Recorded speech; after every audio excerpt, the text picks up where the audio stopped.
안녕하세요. 교통사고 정보가 가득한 부산서울의 김 실장입니다. 오늘은 금감원 민원에 대한 이야기를 좀 한번 해보려고 하는데요. 저희 카페에 12월 29일 날 올라온 게시글이 하나가 있는데 여기 금감원 민원을 넣고 나서 어떤 일들이 벌어졌는지에 대해서 글이 하나 올라온 게 있어가지고 오늘은 금감원 민원에 대해서 이 사례를 통해서 좀 한번 이야기를 해보려고 하거든요. 일단 내용을 보면 후미추돌로 100대 0 사고 피해자예요. 2주 진단을 받았고 사고는 5월달에 나셨다고 돼 있네요. 그러면 시간도 꽤 지났죠. 한방병원 통원 23회, 정형외과 통원 10회 정도 다녔고 합의금은 한 200까지 보험사에서 주겠다고 했었었나봐요. 담당자랑 합의 중에 이야기가 잘 통하지 않아서 금감원에 민원을 제출했대요. 근데 보험사에서 전화가 와서는 금감원에 민원을 제출한 것 때문에 뭐가 있다 하면서 답변서를 제출을 해야 되고 기존에 말을 했던 200만원은 주지 못하고 보험사 약관 기준에 따른 금액만 줄 수 있다. 그렇게 알아라. 그렇게 통보만 하고선 전화를 끊어버렸대요. 기존에 200을 주기로 했던 거는 없었던 일이 돼버리고 약관 기준 산정을 한다고 한다면 통원 총 33회 다니셨어요. 그러면은 8324 24만원에 15만원 한 50만원 정도 되겠네. 50만원 정도 말 그대로 200만원이 50만원이 또 된 거죠. 금감원 민원 한번 넣었다가. 그래서 댓글을 보니까 뭐 낚이지 마세요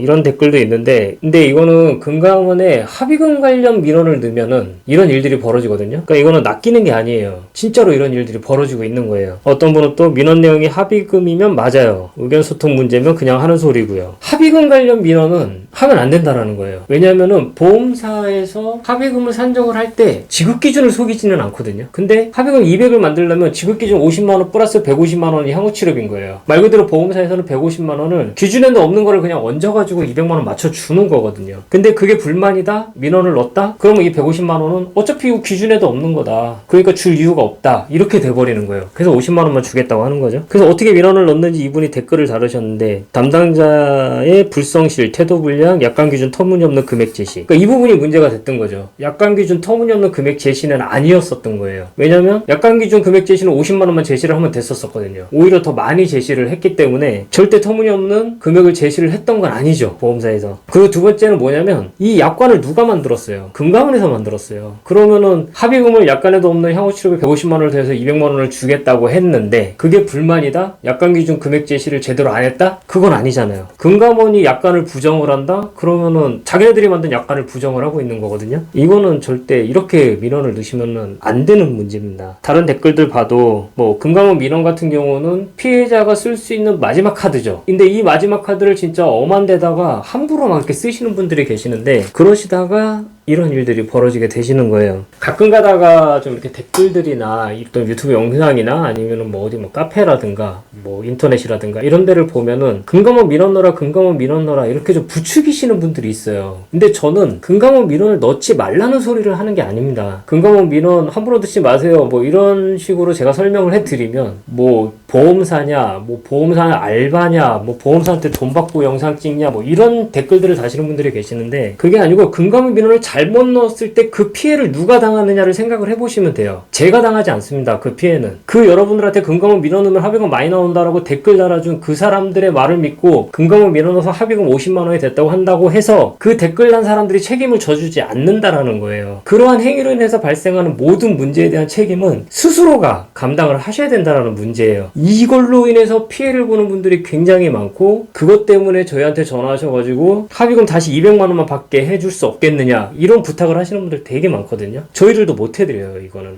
해드릴 수가 없어요. 보험사는 이미 페널티 받을 거 다 받았고 동일한 거 가지고 계속 민원 받아봐야 아무런 페널티도 더 이상 늘어나지가 않잖아요. 그러니까 보험사는 더 이상 손해볼 게 없는 장사가 돼버리는 거예요. 말 그대로 마지막 카드를 엄한 데다 써버렸기 때문에 어떤 분들 그럼 이 사건 소송하면 되지 않느냐, 만약에 이 질문 올리신 분 이 사건 소송하면은 법원에서 받을 수 있는 금액이 50에서 뭐 70만원 100만원 이 정도뿐이 안 될 거예요. 어차피 입원도 안 하셨고 통원치료만 받으셨기 때문에 위자료 말고 받을 게 없거든요. 그러면 그거 받으려고 소송을 해요? 그것도 말이 안 돼요. 이런 문제들이 생기는 거기 때문에 금감원 민원에 대해서 제대로 알지 못하고 그냥 뭐 한두 케이스 정도 금감원 민원 넣었더니 합의금 잘 나올 수도 있어요. 왜냐면 민원에 민자만 들어도 기겁하는 담당자들 분명히 있어요. 그런 사람들한테 나 민원 넣는다 이렇게 얘기하면은 합의금 얼마 원하세요? 이렇게 얘기 나오는 경우도 있어요. 근데 그런 케이스들 말고 안 되는 케이스들도 많다는 거예요. 그러면은 잘 되는 케이스 한두 건 보고 민원 넣는다고 했더니 합의금이 막 나오네? 그걸 이제 악용을 하기 시작을 하시는 거죠. 그러다가 된통 잘못 걸리면 합의금 지금처럼 이렇게 돼버리는 거예요. 그런 다음에 나 이제 어떻게 해요? 이건 도와줄 방법이 없어요. 아무도 못 도와줘요. 그냥 다 나설 때까지 치료 잘 받으시고 그 이후에 굉장히 적은 금액으로 합의를 하게 되실 거예요. 그래서 실질적으로 이런 사례들이 굉장히 많음에도 불구하고 이런 사례들이 있다는 걸 잘 모르시는 분들이 금감원 민원에 대해서 되게 긍정적으로 합의금에 유리하게 이렇게 설명을 하는 분들이 계시는데 절대 그렇지 않다라는 거. 금감원 민원은 마지막 카드다. 그래서 과거 영상에서 제가 금감원 민원을 가기 전에 4개의 민원을 넣을 수 있는 창구들이 더 있습니다. 최대한 그런 것들을 활용을 하시고 그러다 안 되면 합의금으로 민원을 절대 넣지 마시라고 말씀을 드렸던 게 그런 부분들이에요. 금감원 민원을 생각을 하고 계신다고 한다면 오늘 이 영상에서 설명드린 내용을 꼭 참고하셔가지고 내가 이 민원을 과연 넣어야 되는지, 넣었을 때 나한테 어떤 불이익이 있을지, 그리고 그 불이익이 있다 하더라도 감당할 자신이 있으신지 그 부분들을 좀 한 번쯤은 생각을 해보시고 민원을 넣으시기 바랍니다. 저희들은 항상 말씀드려요. 금감원 민원 넣으실 거면 10번 정도 생각해보고 넣으시라고. 사건 진행이 잘 안 된다고 금감원 민원 생각하고 계시는 분들 되게 많을 것 같은데 한 번쯤은 좀 고민을 해봐야 될 것 같습니다. 오늘 영상 도움이 되셨다면 구독과 좋아요, 알람 설정까지 부탁드리도록 하겠습니다. 오늘 영상 여기서 마치도록 하겠습니다. 감사합니다.